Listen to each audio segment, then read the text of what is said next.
Hey, dit is Eli hier met mijn nummer Hellhole.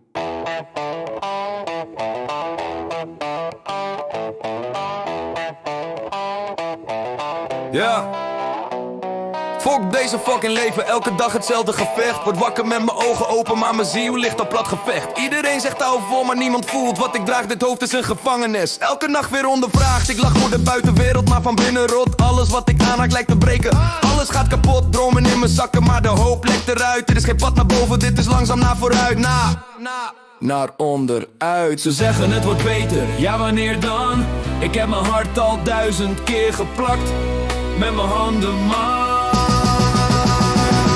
Fuck deze fucking leven, fuck deze hellhole. Alles voelt zo leeg, maar mijn hoofd staat vol. Ik schreeuw tegen de muren, maar niemand hoort. Dit is geen film, dit is pijn die nooit stopt. Fuck deze fucking leven, geen licht in zicht. Elke stap vooruit voelt als 10 terug. Shit, als dit de wereld is, zeg me wat mijn rol is. Want ik ben moe van moeten overleven in deze hellhole. Hol is mijn soul in.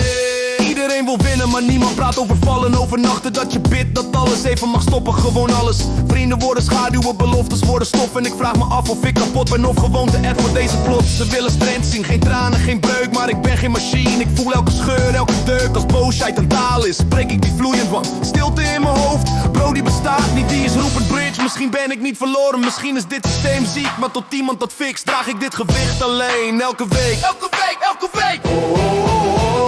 Fuck deze fucking leven, fuck deze hellhole. Alles voelt zo leeg, maar mijn hoofd staat vol. Ik schreeuw tegen de muren, maar niemand hoort. Dit is geen film, dit is pijn die nooit stopt. Fuck deze fucking leven, geen licht in zicht. Elke stap vooruit voelt als 10 terug. Shit, als dit de wereld is, zeg me wat mijn rol is. Want ik ben moe van moeten overleven in deze hellhole. Hol is mijn soul in. Als ik val, dan val ik echt. Niet om aandacht, dit is puur gevecht. En als ik blijf staan is dat geen geluk. Dat is omdat ik weiger te breken.